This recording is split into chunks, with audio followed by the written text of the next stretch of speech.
Luiz Bernardino, pode iniciar, por favor. Ok, então vamos voltar um bocadinho atrás. Eu agradeço este vosso convite, é um prazer. Hoje o tema escolhido para este debate é o paradigma da cooperação de defesa na CPLP, contributos do bimultilateralismo para a segurança marítima. Portanto, nestes próximos 40 minutos, seguindo estes slides, iremos abordar a evolução daquilo que é a componente de defesa da CPLP, iremos, de alguma forma, olhar para o passado, mas também deixar aqui uma janela para o futuro centrado na segurança marítima e centrado também na questão do Golfo da Guiné. Este PowerPoint vai estar disponível depois da sessão, portanto, através da direção do CAI, assim como o meu e-mail, que está no final, que poderá ser disponibilizado para quem quiser ou quem precisar de colocar alguma questão após esta conferência. Iremos dividir em três partes distintas esta conferência. Primeiro, falar na cooperação bilateral, portanto, como é que ela surgiu e porquê, quais serão os objetivos. Portanto, isto uma fase ainda pré-CPLP. Depois vamos olhar para a cooperação multilateral, uma evolução, como é que a CPLP evoluiu em termos da sua componente de defesa. E depois, numa terceira fase, então, explicar o que é que eu entendo como este mecanismo de cooperação bimultilateral e quais são os contributos que esta nova forma de cooperar poderão transmitir em termos da segurança marítima, e centramos aqui hoje especialmente na temática do Golfo da Guiné. Importa dizer que a cooperação na área da defesa, portanto, é uma cooperação extremamente forte e dinâmica.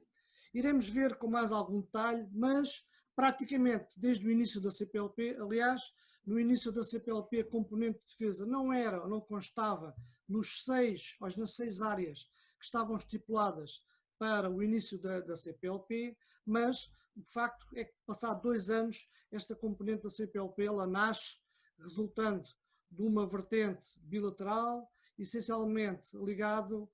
os ministros da defesa, e depois foi consolidando num caminho com quase 25 anos, em que um conjunto de aspectos, de órgãos e daquilo que nós designamos como arquitetura de defesa foi crescendo e foi se consolidando. E, portanto, nesta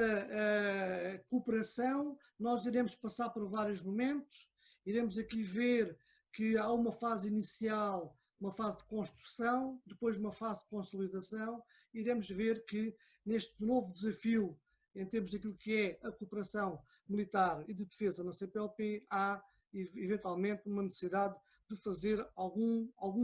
reajustamentos e criar aqui uma nova dinâmica. Bem, então, antes da CPLP, ou nesta primeira fase, esta fase que nós chamamos de bilateral, e porquê que é bilateral? Porque, de facto, a cooperação bilateral, antes do início da formalização da CPLP, ela já existia. Aliás, podemos mesmo dizer que esta cooperação técnico-militar entre os vários países que compõem a CPLP, elas foram praticamente, ou em termos informais, ou depois, mais recentemente, em termos formais, foram praticamente uma realidade depois dos períodos pós-independência, essencialmente dos PALOPs. Portanto, Portugal estabeleceu acordos de cooperação técnico-militar com todos os países africanos, tinha, aliás, parcerias bilaterais com o Brasil e com outros países, e, portanto, esta dimensão da cooperação bilateral é forte, e ela era já uma realidade antes do início da cooperação na área da CPLP. Portanto,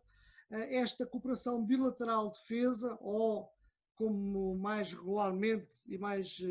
recentemente se chama cooperação no domínio da defesa, ela foi instituída e surge após os períodos de independência dos países africanos, e ela está na base da origem daquilo que é a cooperação de defesa. Aliás, se nós recorrermos a 1998, ao início desta cooperação, a primeira reunião de ministros da defesa que acontece, não ainda no âmbito da CPLP, porque a cooperação de defesa formal ela surge mais tarde, mas a primeira reunião da cooperação da área da defesa que se faz em termos de ministros da defesa, ela acontece em Lisboa e precisamente ligando os ministros da defesa de Portugal e dos PALOPs para um estabelecimento de um protocolo e uma reunião nesse sentido. Essa reunião teve também a presença na altura do embaixador do Brasil em Lisboa como convidado e, portanto, essa relação bilateral veio a criar alguma dinâmica para que se possa, nos anos a seguir, houvesse uma evolução para uma cooperação mais estruturada, uma cooperação multilateral.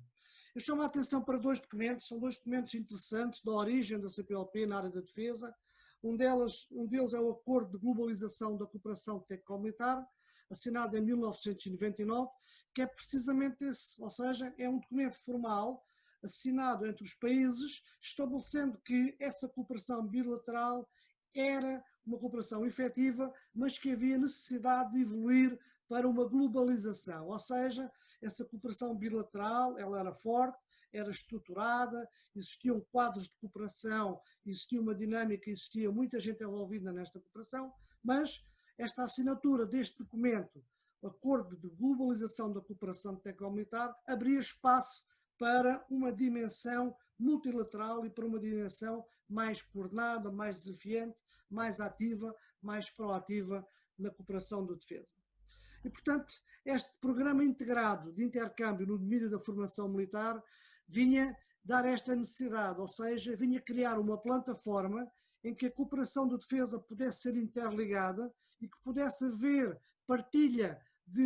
principalmente da área da formação militar, envolvendo não apenas uma relação bilateral, mas envolvendo outros países numa plataforma comum que pudesse de alguma forma criar sinergias para que outros países beneficiassem desta cooperação. Portanto, nesta primeira fase, esta fase pré-CPLP, esta cooperação bilateral ou esta cooperação técnico-militar constituiu, na minha opinião, a base da cooperação de defesa na CPLP. Portanto, ela existiu antes da CPLP e é esta cooperação bilateral que está na base da criação da CPLP na área da componente de defesa. E, portanto, há aqui, logo nessa altura, ou mais recentemente, uma diferença substancial entre aquilo que se considera como cooperação técnico-militar, que está centrado naquilo que se pode ver ao centro do slide, era, portanto, uma cooperação essencialmente dedicada à formação pessoal, dedicada à assessoria técnica, dedicada muitas vezes ao fornecimento de material e prestação de serviços, mas numa relação muito mais bipartida, fazendo parte de acordos quadros que se estabeleciam, que eram renovados, e que mais recentemente, fruto das dinâmicas da cooperação de defesa, foi criado um outro conceito chamado cooperação no domínio da defesa, que vem criar aqui outras áreas da cooperação, para além daquelas que estavam intimamente ligadas à cooperação técnico-militar. E, portanto, nasce a cooperação na ciberdefesa, nasce a cooperação e a partilha em termos de economia de defesa, a questão da segurança marítima, que é uma área que nós vamos abordar com mais algum detalhe, os assuntos no mar, e, portanto, há um modelo que é o que está centrado a azul, que vem de alguma forma dar aqui um novo elan, uma nova área e uma nova atividade àquilo que é a cooperação. E, portanto, designou-se cooperação no domínio da defesa e esta cooperação no domínio da defesa, ela está também ligada às dinâmicas multilaterais da defesa no quadro da CPLP. Portanto, aquilo que era uma dimensão bilateral de relação Estado a Estado, baseado naquilo que se pode encontrar nos 4 vetores no centro, ela pouco a pouco foi-se transformando numa cooperação multilateral, envolvendo outros Estados e principalmente envolvendo outras áreas do domínio da defesa. Portanto, este novo paradigma da cooperação militar, esta nova abordagem veio lançar o desafio e veio obrigar os Estados a criarem e a dinamizarem a sua própria cooperação de defesa. E, portanto, entramos quase que intuitivamente numa relação bilateral por uma relação multilateral. E, portanto, a formação da CPLP, esta área da cooperação da CPLP, ela é assente na relação bilateral, mas depois cresceu em termos daquilo que se designa como arquitetura de defesa. E, portanto, esta segunda fase da minha intervenção, que eu irei agora passar com mais algum detalhe, ela pretende o quê? Pretende duas coisas. Primeiro, vamos ver como é que evoluiu esta componente multilateral, vamos ver como é que a área da defesa da CPLP foi surgindo, e depois vamos também fazer um exercício de identificar os principais constrangimentos e ver quais é que são os principais desafios que existem atualmente nesta cooperação de defesa. Eu, de todos os slides que irei apresentar hoje, talvez este seja o slide que talvez tenha mais informação e que seja talvez o slide, eu não vou dizer o mais importante, mas aquele que convinhamos ter sempre aí marcado, porque ele fala sobre a componente da evolução, a evolução da componente de defesa. Portanto, o que nós estamos a ver aqui neste gráfico é uma evolução entre 1996, a formação